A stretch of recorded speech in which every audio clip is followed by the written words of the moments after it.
Buenas tardes y estoy encantado, de verdad. No es que esté cerca de Manos Unidas, es que mi casa está en el edificio de Manos Unidas, con lo cual ya es que me topo con Manos Unidas a todas horas. Mi casa en Badajoz, que es mi casa, en las casas diocesanas están las oficinas de Manos Unidas, con lo cual veo muy de primera mano lo que la gente de Manos Unidas hace. Pues estoy encantado. Don Juan José pone sobre todo cariño y amistad, más que objetividad. Y lo de Benedicto XVI es verdad, no lo del cardenalato, sino lo de la portavocía. Pues yo volví a mi parroquia, yo decía que volvía de la especialidad que era comunicación a medicina general, quería volver a medicina general. Y me llamaron a Roma para que echara una mano, me pusieron en el escaparate, pasaron los obispos y me encargaron y me trajeron a Madrid. Bueno, ¿qué le vamos a hacer? Lo han sufrido y lo sienten los de mi parroquia, pero bueno, los curas somos unos mandaos, como dicen en mi tierra. Estoy encantado y los periodistas, yo no soy teólogo, no soy sociólogo, soy cura, sí, y soy periodista. Con lo cual es una visión pues un poco de cura, pastoral, y es una visión de un periodista sobre el tema que un poquito pues voy a intentar deslindar, que es el papel de la Iglesia en el desarrollo integral de la evangelización a la luz del Evangelii Gaudium, que es el gran regalo que nos ha hecho el Papa Francisco. El Papa Francisco no lleva a la Iglesia a una montaña rusa, aunque algunos se crean que va por ahí. El Papa Francisco tiene una hoja de ruta y sabe muy bien, y el Espíritu Santo lo ha puesto, por dónde quiere llevar a la Iglesia. Y tenemos que tener una confianza grande, muy grande, en quien guía a la Iglesia.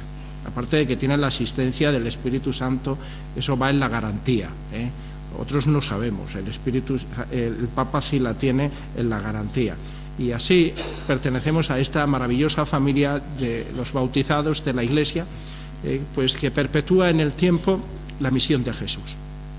Y esa misión tiene como dos ejes vertebrales, que son los que pone de manifiesto la exhortación apostólica Evangelii Gaudium, que como sabéis es el primer gran documento, aunque el Papa pues hace esa encíclica sobre la fe, pero sabéis que gran parte de ella es del Papa Benedicto, que prestó un servicio maravilloso a la Iglesia. El Papa Benedicto, a medida que vayan pasando los años, adquiriremos la verdadera perspectiva para valorar la grandeza, no solo teológica, es el Papa con más bibliografía y más estudio y más profundidad teológica que ha llegado al pontificado a lo largo de toda la historia. Y fijaros, pues más de 250 papas, o sea que ya pues el que iría en el ranking primero de conocimientos teológicos sería el Papa Benedicto. Bueno, pues esa grandeza le lleva, y desde esa honestidad intelectual, humana y cristiana, religiosa, le llevó a ver su fragilidad, su flaqueza ya para poder guiar a la Iglesia, e hizo ese gesto maravilloso, pero al mismo tiempo providencial, de pasar el testigo de la sucesión apostólica como sucesor de Pedro a un nuevo Papa. Y el Espíritu Santo nos ha regalado al Papa Francisco, inesperado y al mismo tiempo con ese aire nuevo que ha dado nuevo vigor y nueva fuerza. Y nos ha puesto en este escrito, la exhortación apostólica Evangelii Gaudium, la alegría del Evangelio, nos ha puesto como las claves, es como la partitura que quiere, o la hoja de ruta para la Iglesia. Él dice que es un documento programático, es un documento para hacer programas y para que toda la Iglesia se ponga en esa clave, con esas palabras, con esas frases que él acuña tan llamativas y tan porteñas, tan argentinas, de una Iglesia en salida misionera. Incluso él, cuando era cardenal y tuvo que hablar al resto de los cardenales en el precalentamiento, lo llamo yo, del cónclave, cuando se iban estudiando unos a otros a ver quién era quién, en esos días que estuvieron previos, él le dijo una cosa que después ha sido como el resumen del Evangelii Gaudium, y dijo que Jesucristo en el libro del Apocalipsis nos dice: estoy a la puerta y llamo, si alguien escucha me abrirá y entraremos y cenaremos juntos. Bueno, pues dice el Papa, no es que Jesucristo esté fuera y quiera entrar en nuestras vidas y nos pide permiso, sino también que Jesucristo está en la Iglesia, dice él, y quiere salir y quiere llegar a todas las periferias. Le tenemos que dejar salir y tenemos que dejar de ser una Iglesia autorreferencial, una Iglesia encorvada, decía él, como la mujer del Evangelio. Dice, ese es el peor mal que le puede ocurrir, como ya decía un gran teólogo de la Iglesia, de Libac, es el peor mal que le puede ocurrir a la Iglesia, encerrarse en sí misma, porque imaginaos lo que hubiera ocurrido con la Iglesia si los apóstoles hubieran quedado en el cenáculo, que como nos dicen los Hechos de los Apóstoles, se encerraron por miedo a los judíos. Gracias a Dios que vencieron ese miedo por esa fuerza de Pentecostés y salieron a todas las encrucijadas. Es una Iglesia en salida misionera. Bueno, pues esto es, y tenemos como dos elementos bíblicos para entender al Papa en la Evangelii Gaudium y en esta tarea que sobre todo con el compromiso social, el cuarto capítulo de la Evangelii Gaudium, que son las consecuencias del compromiso social que nace de la evangelización, porque la Evangelii Gaudium es un documento para animar a la evangelización, que es la tarea principal y fundamental de la Iglesia. El Papa Pablo VI, al que recuerda el Papa Francisco en tantas cosas y que beatificó el pasado domingo, en un documento que es el Papa ha llegado a valorarlo como uno de los grandes documentos de la Iglesia del siglo XX, al menos como documento pastoral. Dice en la Evangelii Nunciandi, dice Pablo VI, que la Iglesia existe para evangelizar. O sea, Cristo ha fundado la Iglesia para llevar el Evangelio, para llevar el reino de Dios a todo el mundo. Y hay un mandato misional que es en la despedida de Jesús: id y enseñad a todas las gentes cuanto yo os he mandado, bautizándolas en el nombre del Padre y del Hijo y del Espíritu Santo, y sabed que yo estoy con vosotros hasta el fin del mundo. Ese mandato es para todos los cristianos y es lo que nos lleva a todo lo que hacemos en la Iglesia. La acción caritativa es la otra dimensión, es el distintivo de los discípulos de Jesús, y son inseparables. Es decir, no hay verdadera evangelización si no lleva al compromiso y a la caridad. Y no hay verdadera caridad si no hay un espíritu evangelizador que anima a llevar la misericordia, el anuncio salvador de Cristo a todos los hombres. Y esto lo tiene el Papa tan claro que el Papa a los jóvenes, sus paisanos en Río de Janeiro, tuvo un encuentro con los jóvenes argentinos, les dijo: hagan lío y les basta con las bienaventuranzas y Mateo 25. O sea, así le dijo el Papa. Las bienaventuranzas es el resumen del mensaje cristiano, del mensaje que transmitimos para enseñar a vivir como Jesús nos pide. Que ahí va contenido, pues, desde el Padre Nuestro a todas las enseñanzas de Jesús, la entrega de todo ese estilo de vida que es el de un discípulo, el discípulo del Maestro, de Jesús. Y en el capítulo 25 de Mateo es el temario del examen final de nuestra vida y de la historia, que es: porque tuve hambre, me disteis de comer, tuve sed y me disteis de beber, fui peregrino y me acogisteis. De cuando lo hicisteis con uno de estos, conmigo lo hicisteis. Luego, esos dos elementos, que es evangelización y caridad, y que lo tenemos también en dos escenas del Evangelio. Aquellos discípulos de Maús que salen, que se encierran, que salen desanimados, y Jesús que se pone a caminar con ellos, como nos pide el Papa que hagamos en las periferias y nos encontremos con quienes por la vida han perdido las referencias de la fe, viven en un sinsentido, han perdido la esperanza, han hecho una lectura demasiado humana, incluso del acontecimiento Jesucristo. ¿Cuántos cristianos se han alejado? Y nosotros necesitamos, como Jesús, ponernos en camino y ponernos a su lado y explicarles quién es Jesús. Pero la mejor manera de explicarlo es la referencia al buen samaritano. Jesús es el buen samaritano, el que sale y se ha compadecido del hombre, y como dice un prefacio precioso que se proclama en la celebración de la Eucaristía, Jesucristo derrama el aceite del consuelo y el vino de la esperanza sobre toda herida del hombre. Luego, estas claves son las que nos tienen que llevar a entender en esa salida misionera lo que nos pide el Papa en la Evangelii Gaudium, que es con estas dos referencias: misionariedad una iglesia misionera, una iglesia en salida, una iglesia que sale a las periferias, que sale de sí, que no se queda en la comodidad, sino que sale y dice él, nadie puede exigirnos que releguemos la religión a la intimidad secreta de las personas, sin referencia alguna a la vida social y nacional, sin preocuparnos por la salud de las instituciones de la sociedad civil, sin opinar sobre los acontecimientos que afectan a los ciudadanos. ¿Quién pretendería encerrar en un templo y acallar el mensaje de San Francisco de Asís y de la beata Teresa de Calcuta? Ellos no podrían aceptarlo. Una auténtica fe que nunca es cómoda e individualista siempre implica un profundo deseo de cambiar el mundo, de transmitir valores, de dejar algo mejor detrás de nuestro paso por la tierra.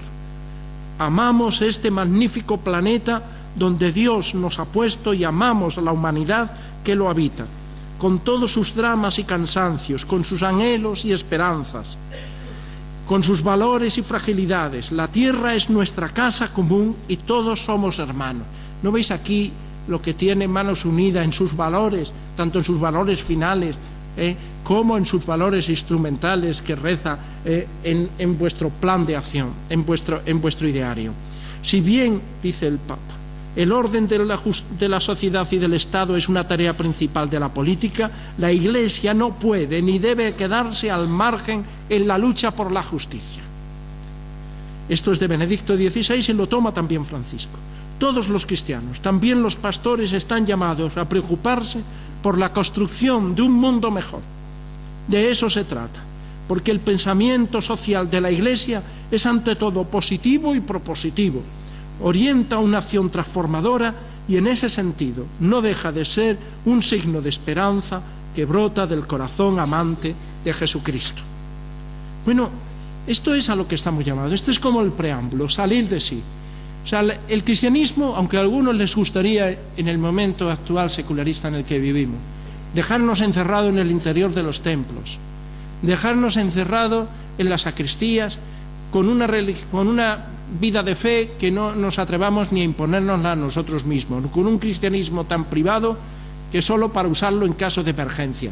Aunque algunos quisieran dejar así el hecho religioso cristiano, incluso lo presentan en la sociedad como un hecho perturbador de la convivencia, cuando se manifiesta o se afirman nuestras convicciones y nos quieren acallar porque el espacio público parece como un territorio donde solo se puede estar si se está desprovisto de creencias y se echa a gala el que uno no es creyente para poder ser responsable en el mundo político, en el mundo social, y parece como que queda mal eso de decir que uno es católico, que uno es creyente, que uno tiene unas convicciones, porque se levanta en torno a él un hálito de sospecha.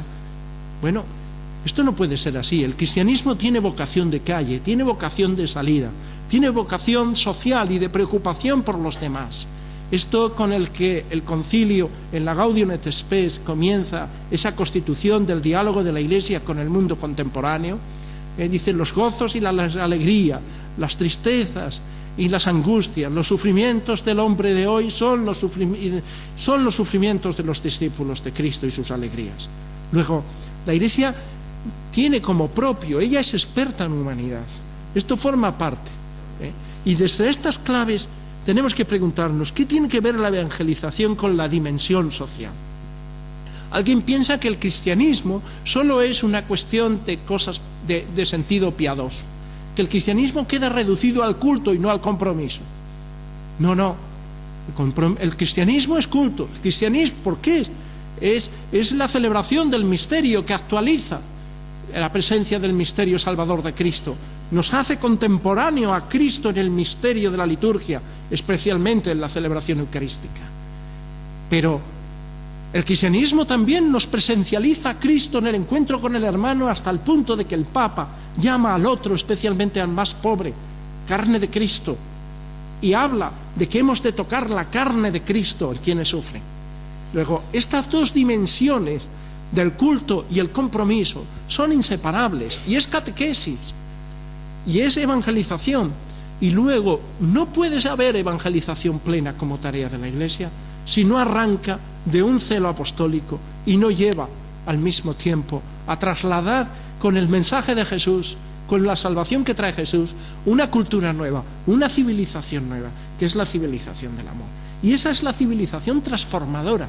Es un cristianismo que, como decía el Papa Pablo VI, y él se lamentaba de que, y después lo recoge Juan Pablo II, de que es el drama de nuestro tiempo, un evangelio que no se hace cultura transformadora, que no se hace civilización, que no cala en la manera de pensar y en los criterios de la sociedad, que ahora veremos cómo muchas veces se apartan de ese sentido verdadero y genuino de la solidaridad que nace de la fe cristiana.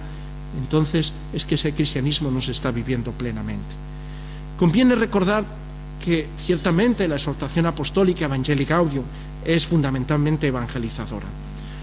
No es entonces la exhortación un texto de doctrina social de la Iglesia en sí mismo, sino más bien tiene una intención pastoral.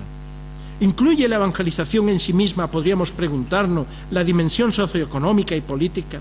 ¿O ha de considerarse esta como un añadido, un anexo o un apéndice deseable, pero no necesariamente inherente al mensaje evangélico? La Iglesia ha recibido críticas muchas veces cuando se mete en cuestiones sociales, en cuestiones políticas, cuando opina sobre el orden temporal, cuando habla y denuncia las injusticias, como si se estuviera metiendo en un terreno extraño. No es así. La Iglesia, no solo por el derecho que le asiste a la libertad de expresión y como colectivo, en nuestro país somos el más antiguo, luego algún derecho tenemos, no puede estar callada, tiene que iluminar también la conciencia de sus fieles, tiene una palabra que decir desde el mensaje y desde su cosmovisión, desde su manera de entender la vida sobre la sociedad, ciertamente sobre Dios, ciertamente sobre la vida, sobre la muerte, sobre el amor humano, sobre la diversión, sobre la educación, sobre todas las dimensiones, sobre el trabajo. Y esto que bien lo desgranó el Papa Juan Pablo II, el Evangelio de la vida, el Evangelio del dolor, el Evangelio del trabajo, el Evangelio de la familia, pues el Evangelio de la justicia. Bueno, pues tiene una palabra que decir. La Iglesia no es extraña. Es verdad que a veces se nos han metido esos dualismos entre cuerpo y alma, y que nos ha afectado al cristianismo, como pensar que solo tuviera que ocuparse la acción evangelizadora de una dimensión del hombre. No, la unidad en el ser humano, en la persona, es tan radical en el cristianismo por el hecho de la encarnación, que es lo genuinamente cristiano. Lo más identificativo del cristianismo no es que creamos en Dios, incluso que creamos en un único Dios. Lo esencial del cristianismo es que creemos en un Dios encarnado, en un Dios que se ha hecho hombre, en un Dios que ha asumido nuestra condición hasta el punto de hacernos partícipes de la naturaleza divina, a quienes compartimos con Él en esta naturaleza humana. O sea, es la religión de Jesucristo, el Verbo encarnado de Dios. Y esto es lo esencial cristiano y es transversal a nuestras convicciones, a todo lo que somos. No somos simplemente deístas, o sea, que creemos monoteístas. Tenemos una fe en un Dios que es Padre, que es Hijo, que es Espíritu Santo, que se ha encarnado, se ha hecho uno de nosotros, ha compartido nuestra existencia, sabe de nuestros cansancios, de nuestros dolores, pero no a un estilo de un mito, de un Dios que participa de la condición humana con sus vicios y con sus caprichos, al estilo de la mitología clásica, sino de un Dios que, sin dejar de serlo, como nos describe en la carta a los Filipenses San Pablo, ha tomado nuestra condición y nuestra naturaleza.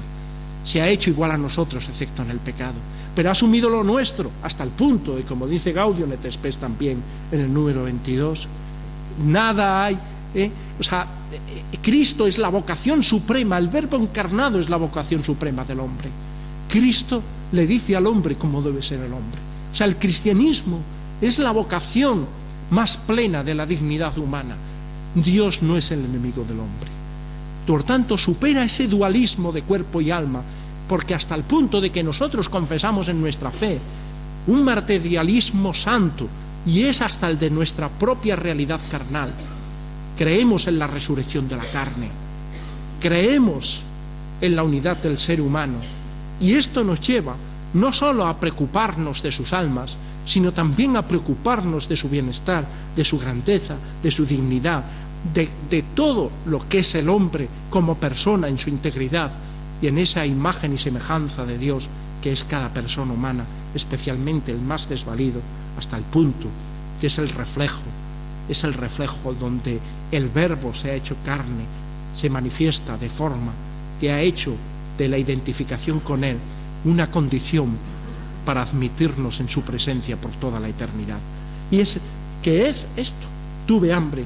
Es cualquier cosa que hicisteis con uno de estos, conmigo lo hicisteis. Entonces, este es el reino de Dios que proclama Jesús.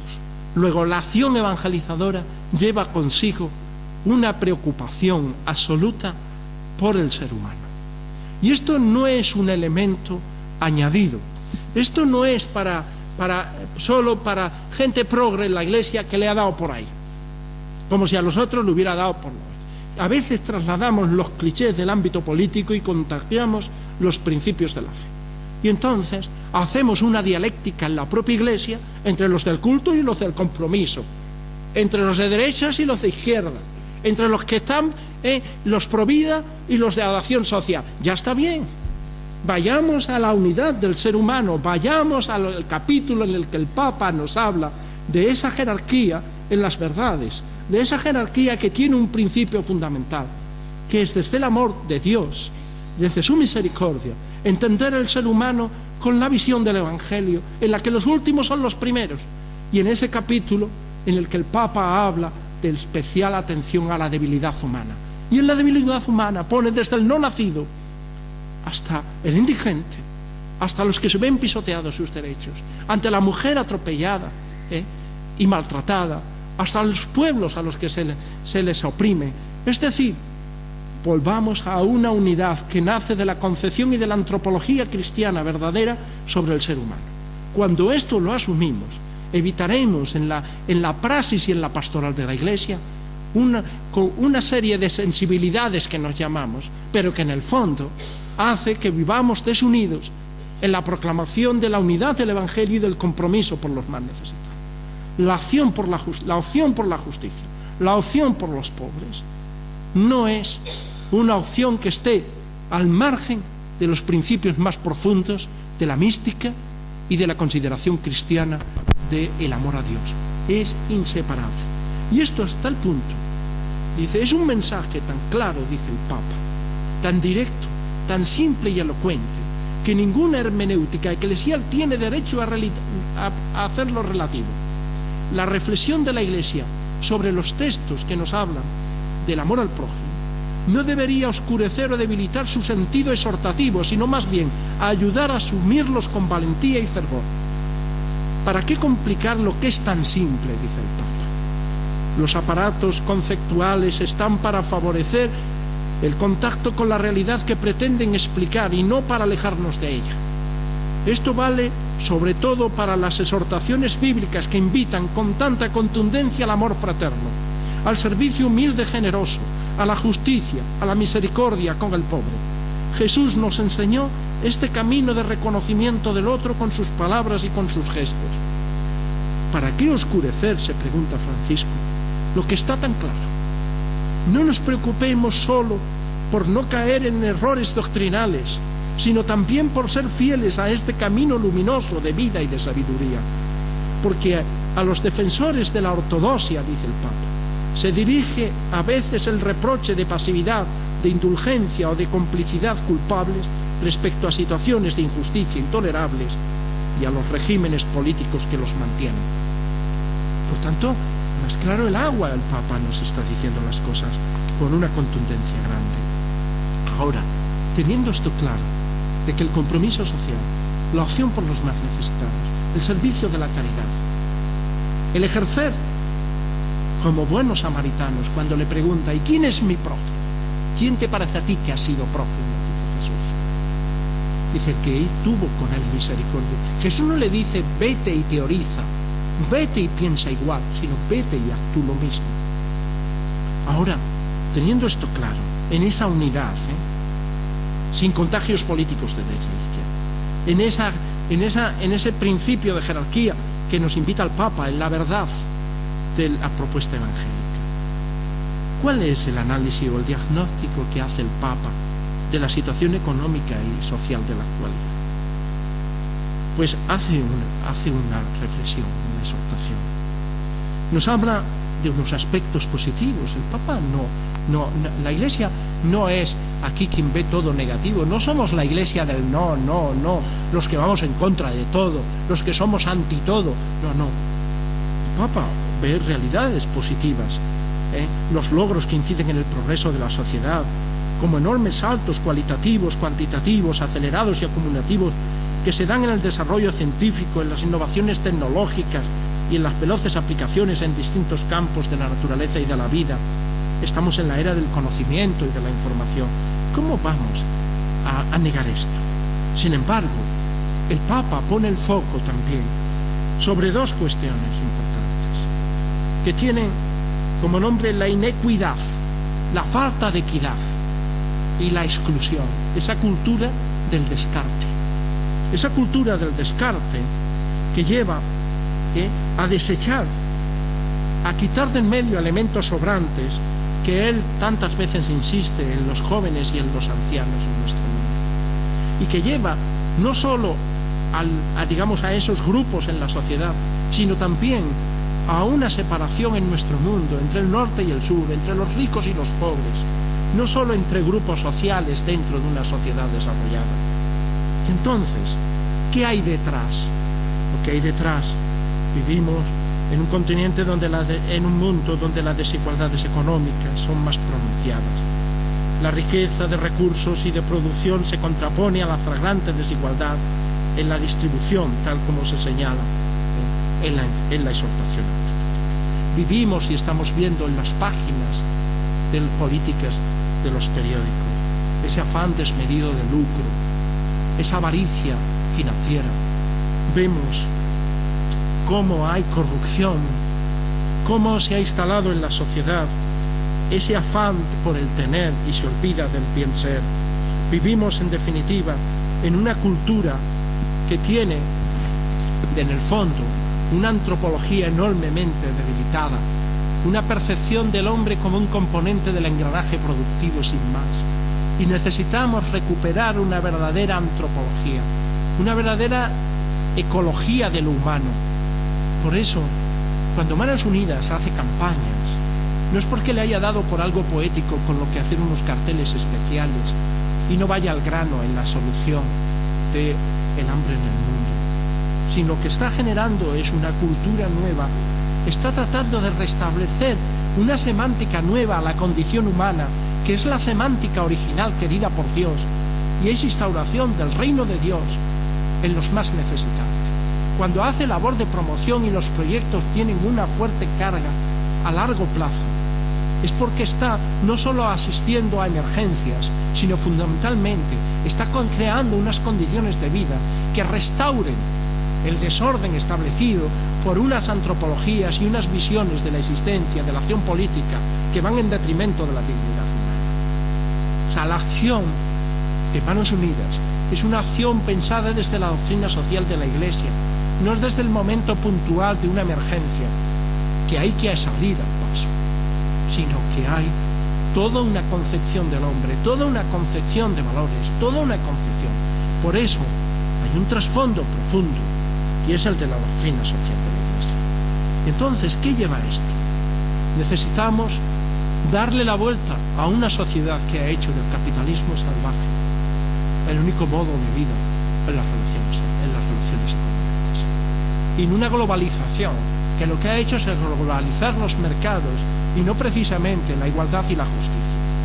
Y vemos que esto está ocurriendo en nuestro mundo, y vosotros sabéis, cuando veis las informaciones, cuando os asomáis a vuestras publicaciones, cuando hacéis una profundización en las causas de las injusticias o de la pobreza, que detrás hay unos sistemas políticos y hay unos trasfondos que están llevando a una debilitamiento del verdadero orden social.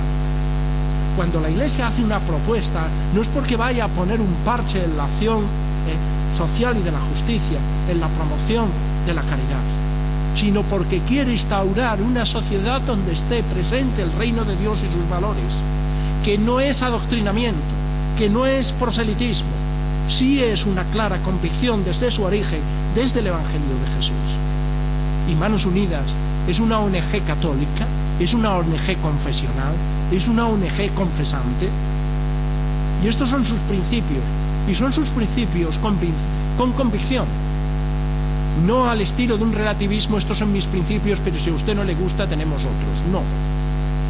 Estos son los que dan origen a su identidad. Y porque esa su identidad tendrá futuro.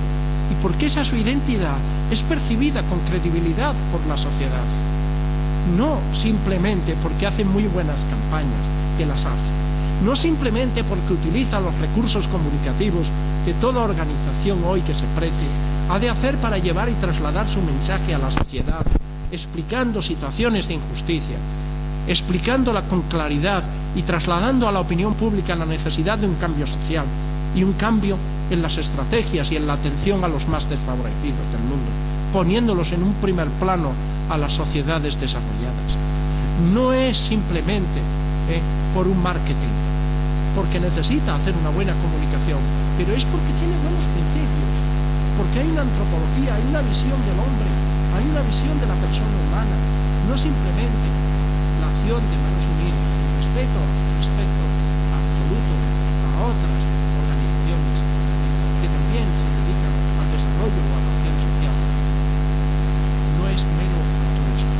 Sí admiten sus vidas, sí admiten en esa acción y en ese voluntariado personas de buena voluntad, aunque el Señor no les haya concedido todavía el don de la fe, pero verán en la coherencia de los cristianos implicados, de los voluntarios coherentes, verán el ejercicio de una caridad que se alimenta de los principios de la fe.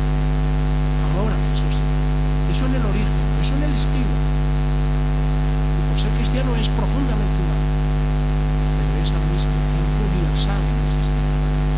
A nadie se le pide la confesión de la fe para ser destinatario de la ayuda de la acción caritativa y social de Manos Unidas.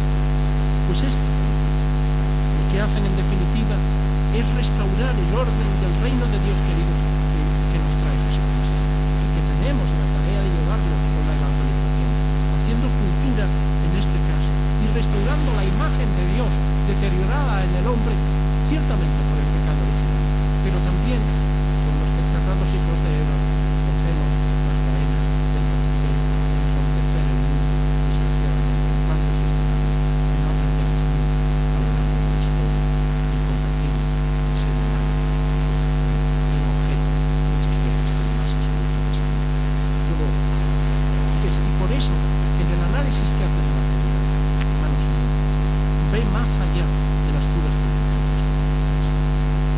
Nosotros, Manos Unidas, sí tiene Dios, y es el gran antropología, es desde la visión del hombre que tiene cristianismo, es desde la doctrina social, y recuperar esa verdadera antropología nos llevará a instaurar un orden social en que el ser humano esté en el centro, porque lo ha puesto Jesucristo, como nos decía Juan Pablo II, el hombre es el camino de la iglesia. Y desde esa doctrina social, pues hay dos principios básicos que resuelven la exhortación. El principio de subsidiariedad e inclusión. El principio de subsidiariedad defiende que la sociedad debe garantizar la libertad e iniciativa de los individuos y grupos menores para que éstos atiendan por sí mismos en lo posible sus propias necesidades. Por eso Manos Unidas no va paternalista. Hace que los destinatarios de la ayuda sean los protagonistas de la acción social, sean los protagonistas de su propio desarrollo, sean quienes se vayan recuperando con la ayuda solidaria de los otros.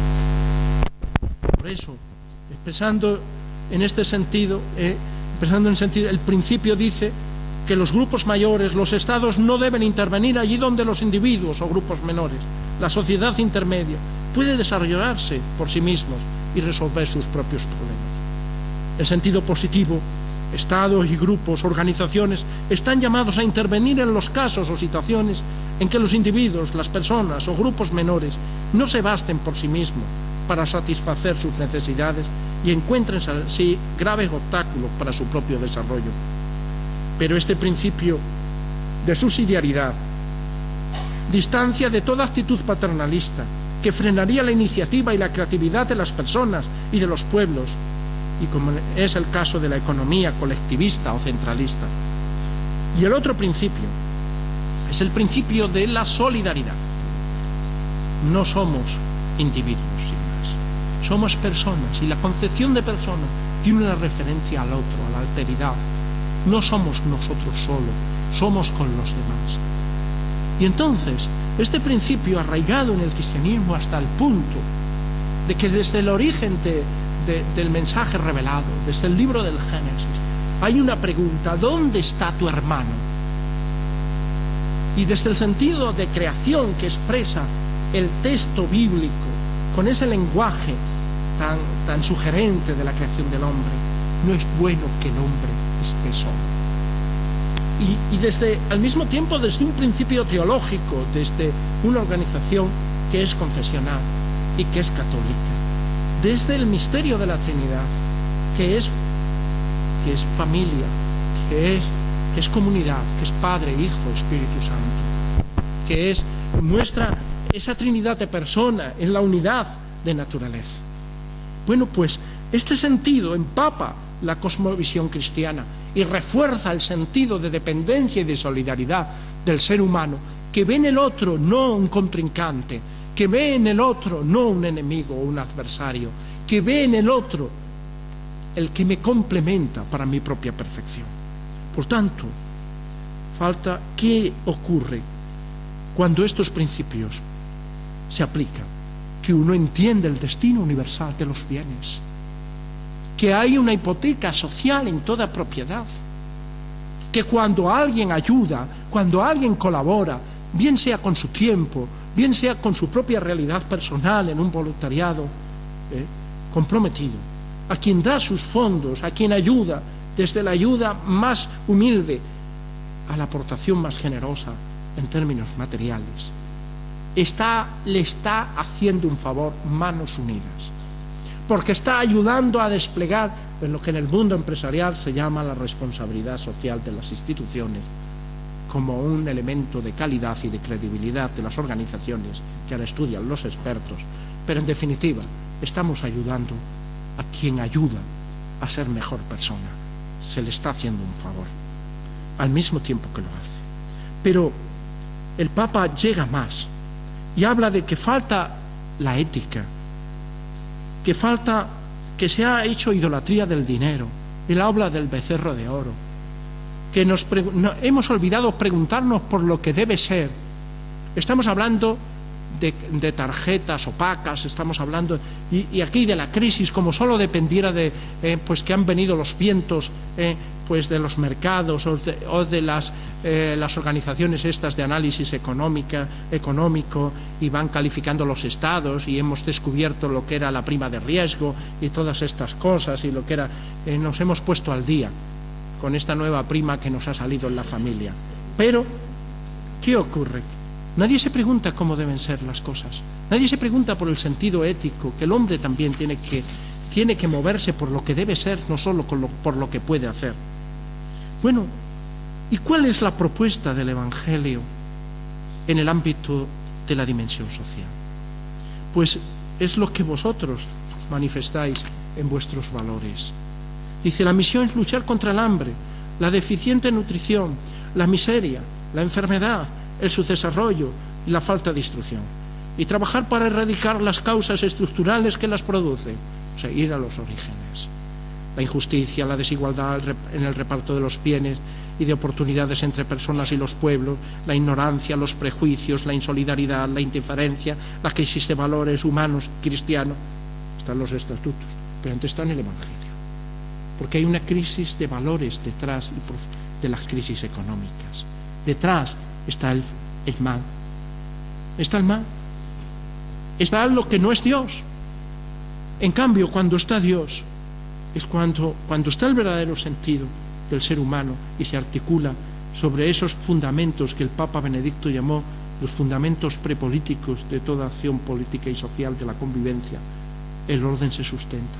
Cuando no está Dios y no están los valores del espíritu, y hemos desordenado todo y hemos construido el mundo sobre un relativismo, pues ¿qué ocurre? Que salen unos sistemas que se vuelven contra el hombre, y la historia humana y la historia reciente tiene la triste experiencia de esos sistemas que, queriéndose ensalzar al hombre se han convertido en auténticas aberraciones contra el propio hombre. Pensemos en el nazismo, pensemos en los sistemas del Gulag colectivista, pensemos que hoy hay pueblos subyugados, pensemos que hoy también hay ideología detrás de algunas acciones en el ámbito del desarrollo. Cuando se somete a pueblos, yo he sido testigo en El Salvador de propuestas que iban claramente contra una antropología en un sentido auténtico. Y cuando se supeditaban ayudas internacionales de la comunidad internacional a la adopción de determinadas medidas en el ámbito de la supresión de la vida, de la inclusión del aborto en las legislaciones, de la inclusión de elementos de salud reproductiva o de ideología de género en determinados marcos políticos, obligando a ese Estado a la asunción. Y gracias a que el cardenal Maradiaga y gracias a que los obispos de América Central levantaron la voz claramente, porque estaban tratando de vender promoción humana y desarrollo a cambio a la renuncia a unos valores arraigados en un pueblo con un claro sentido cristiano de defensa de los más débiles. Así de claro. Querían dar gato por liebre. Luego, esto de los valores, esto que tenéis en vuestros estatutos, no puede ser papel mojado para un voluntario y para alguien que trabaja en Manos Unidas. Y esos valores son los de la doctrina social de la Iglesia. Unos valores que hablan, finales no porque sean escatológicos para el final de los tiempos, así vamos a dejar ahora los valores para el día del juicio final por la tarde, no. Es decir, que están en el principio como fundamento, que son la dignidad de la persona humana, eje y fundamento de todo proyecto social, económico, político y cultural. Esto Evangelii Gaudium lo tenéis en la página web de Manos Unidas, no es que penséis que el Papa se ha inventado el asunto. El destino universal de los bienes orientados a garantizar condiciones de vida digna para todos. El bien común que se considera alcanzado cuando los derechos humanos son garantizados, respetados y promovidos. La solidaridad, como determinación firme de trabajar por la justicia, de manera organizada y perseverante, por la vida digna de las personas más empobrecidas de la tierra en África, Asia y América. La subsidiariedad, ¿veis? No imponiendo nuestro modo de ver y hacer las cosas, sino respondiendo a demandas de las mujeres y hombres de los pueblos del sur y compartiendo con ellos la responsabilidad de su propio desarrollo. Bueno, pues esa es la propuesta. Y arranca del anuncio del carisma cristiano, arranca de la fe en Dios uno y trino, que es amor, que es misericordia. Y esta es, y tiene como elementos esenciales de la propuesta cristiana la inserción de los pobres, tocar la carne de Cristo. Y esto es así, y esto en un sentido religioso, no en un sentido solo sociológico. Y la exigencia radical e inexcusable del cristianismo, de la verdadera espiritualidad cristiana. Es más, nuestro culto a Dios viene precisamente autentificado por nuestro compromiso por los demás. Si cuando vas a presentar tu ofrenda te acuerdas de que tu hermano tiene algo contra ti, vete antes a reconciliarte con tu hermano y luego ven y presenta tu ofrenda.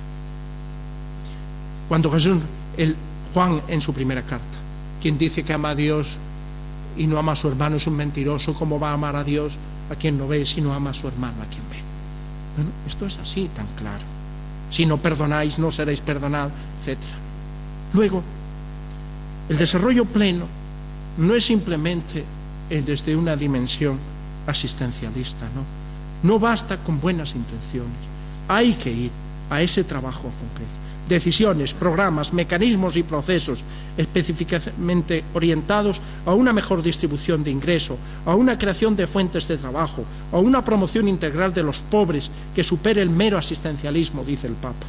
No se debe buscar solamente asegurar a todos la comida, sino la prosperidad en sentido plenario, que implica educación, cuidado de la salud, trabajo, un trabajo libre, creativo, participativo y solidario, donde el hombre pueda expresar y acrecentar su dignidad, un trabajo que asegure el salario justo, que permita el acceso a los bienes destinados al uso común. Por contraposición, expresando en sentido negativo, el crecimiento en equidad y en la línea de la inclusión de los pobres, exige, según el Papa, renunciar a la autonomía absoluta de los mercados y de la especulación financiera. No basar la economía en las fuerzas ciegas y en la mano invisible del mercado. No pretender aumentar la rentabilidad reduciendo el mercado laboral y creando así nuevos excluidos. Cuidar la fragilidad, la defensa integral de la vida. El segundo gran tema social que invita el Papa es el tema de la paz. Cuando hay desarrollo, cuando hay justicia, la paz se preserva. No se preserva la paz con un equilibrio simplemente en las carreras armamentísticas, sino que la auténtica paz ha de ser fruto del desarrollo integral de todos. Y aquí ya, con los mensajes del Papa para la Jornada Mundial de la Paz, hay para hacer toda una teología de la paz. El tiempo es superior al espacio, dice el Papa. ¿Qué quiere eso decir? Para Manos Unidas. Que hay que trabajar a largo plazo. Que hay que trabajar a largo plazo, no en lo inmediato. Lo urgente para Manos Unidas no tiene que ser lo principal. La necesidad de trabajar en la perspectiva del largo plazo sin dejarse llevar por la premura de resultados inmediatos y buscar seguridades o compromisos que resuelven situaciones pasajeras sin apuntar a los verdaderos procesos. Lamentablemente, parece decir el Papa, lo que prevalece en el mundo actual es la búsqueda de logros inmediatos que producen un rédito político, fácil, rápido y efímero, electoral, pero que no apunta a la plenitud humana. Otro elemento integrante de esa posición desde el Evangelio y desde la Evangelii Gaudium. La unidad prevalece sobre el conflicto. ¿Qué quiere esto decir? Es cierto que la dialéctica entre personas y grupos puede ser una riqueza si se saben afrontar y asumir. Lo importante es abordarlos con la actitud correcta, poniendo la unidad por encima del conflicto, buscando alcanzar la unidad en la diversidad, no en lo monocolor. Por eso, Manos Unidas está abierta a la diversidad de los pueblos y sabe reconocer lo que es valioso y proyectar y engrandecer lo que esas semillas del verbo de Dios que hay en las culturas. La realidad es más importante que la idea. Hemos de tener ideales evangélicos, pero con un realismo evangélico. En Manos Unidas no se puede teorizar. Sí hay que tener ideales, sí que hay que hacer estudios, pero no podemos quedarnos en una consideración del desarrollo, de la promoción, de la justicia y de la caridad abstracta y escapista. El todo es superior a la parte, nos dice también el Papa, evitando dos extremos, el universalismo abstracto y el hermetismo localista. O sea, no podemos quedarnos en un universalismo que nos desarraigue de los problemas concretos de la sociedad en la que vivimos, pero tampoco de un localismo que nos encierra en un mundo globalizado donde hay conocimiento inmediato del sufrimiento de los demás, a quedarnos encerrados en nuestra propia comodidad. Una de las denuncias del Papa en la exhortación apostólica es el aumento del individualismo. Ya un gran teórico de la filosofía política, que era Tocqueville, en su obra La democracia en América, él habla de que las sociedades, cuando logran la igualdad, se encierran en sí mismos y se vuelven enormemente los individuos muy, muy egoístas. Quizás nuestro mundo, sobre todo el mundo desarrollado, lo hemos visto ahora con todo el tema del ébola. Hemos querido poner unas puertas, hemos querido encerrar el mundo para no contagiarnos. Y nos hemos preocupado, pues, desde esta visión defensiva, que bueno, pues es justo defenderse y hacer políticas de prevención y de curación, etcétera. Pero ¿y los otros? ¿Y los que están al otro lado? Bueno, pues yo les pediría esto. Y uniría también este sentido de que el todo es superior a la parte, por tanto. Y luego cuidar la dimensión comunicativa. Siempre me he admirado y he defendido en ámbitos eclesiásticos cuando se quejaban de que Manos Unidas ponía carteles en las paradas de autobús, ponía grandes paneles como si echara el dinero destinado a los pobres. No hay una de las buenas inversiones para rentabilizar y para crear una cultura de la solidaridad es hacer una verdadera comunicación, para poner ante los ojos de los demás las necesidades, las carencias, para fomentar y activar el sentido solidario en nosotros, para atraer fondos para los proyectos, para atraer voluntarios a la causa y benefactores. Segundo, para explicar a qué se han destinado los fondos, a qué se ha destinado, en qué están trabajando los proyectos y cómo aquello tiene un fruto. Y eso genera en la sociedad de la información credibilidad. Y esto hay que trabajarlo, porque si uno no trabaja su propia credibilidad, también comunicativamente, otros se encargarán de hacerlo tirando para sus intereses. Y por último, que extendamos esta cultura de la sociedad, de la solidaridad, que exige también unas actitudes en la gente de Manos Unidas. Y es el paradigma de la pobreza evangélica. La pobreza para un cristiano no solo es un mal a erradicar, sino también es un bien a asumir. El cristianismo, porque Dios se ha hecho pobre, nos ha redimido con su pobreza, nos ha enriquecido con su pobreza. Y lo comenta el Papa, lo comentaba el Papa en el mensaje de Cuaresma, nos ha enriquecido con su pobreza, Cristo. Entonces, la actitud de la gente de Manos Unidas tiene que ser una actitud de sobriedad, una actitud que solo es posible instaurar una cultura de la solidaridad desde una cultura de la sobriedad, de una cultura de la sobriedad en nuestros medios, una cultura de la sobriedad en nuestros estilos de vida. Nada en este mundo del consumismo, en este mundo donde se priman los valores materiales, en este mundo del utilitarismo y de que tanto tienes, tanto vales, en un mundo de la lógica del dinero, del mercado de oro. Los cristianos tenemos que tener una jerarquización de los valores donde esté el colectivo de Dios, superar por tanto la globalización, este grito del Papa, de Lampedusa, del rendimiento de aquellos que venían buscando mejores condiciones. Le dijo Bergoy, bueno, era de esos que han muerto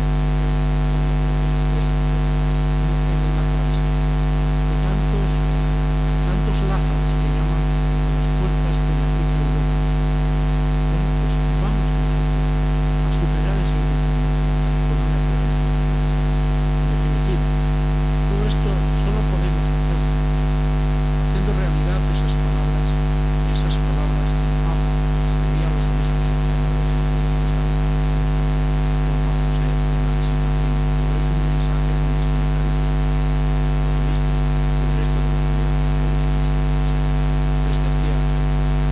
finalmente quisiera subrayar que el amor y el servicio de los pobres es signo del reino de Dios que Jesús vino. Sé bien que en estos últimos años, precisamente, nuestras obras benéficas de la Iglesia han merecido gran reconocimiento de creyentes y me alegra mucho y pido al Señor que esto sea motivo de conocimiento a la fuente de la caridad, Cristo que pasó haciendo bien y curando a todos los hombres. Y también a su Iglesia que es madre y nunca puede olvidar a sus hijos más pequeños. Os invito pues a manifestar aprecio y a mostraros cercanos a cuantos ponen sus talentos y sus manos al servicio del programa del buen samaritano del programa de Jesús. Y me vais a permitir, pasando del capítulo 4 al final, último capítulo del Evangelio, donde el Papa habla de evangelizadores maestros. La Iglesia no es una. Y el cristianismo no se mueve sin más por una mera opción altruista, sino que ha de estar inflamado de amor de Dios, como nos señala la Sagrada Escritura, ha sido derramado en nuestros corazones por el Espíritu Santo que se nos da. Necesitamos, para vivir en plenitud de la caridad cristiana, el Espíritu Santo, llenarnos del amor de Cristo. Y el Papa dice así: la primera motivación para evangelizar es el amor de Jesús, que hemos de recibirlo, esa experiencia de ser salvados por Él, que nos mueve a amarlo siempre más. Pero ¿qué amor es ese que no siente la necesidad de hablar del ser amado, de mostrarlo, de hacerlo conocer? Si no sentimos el intenso deseo de comunicarlo, necesitamos detenernos en oración para pedirle a Él que vuelva a cautivar. Nos hace falta clamar cada día, pedir su gracia, para que nos abra el corazón frío y sacuda nuestra vida tibia y superficial, puestos ante Él con el corazón abierto, dejando que Él nos contemple, que conocemos esa mirada de amor que descubrió Natanael el día que Jesús le hizo presente, se hizo presente y le dijo: cuando estabas debajo de la higuera,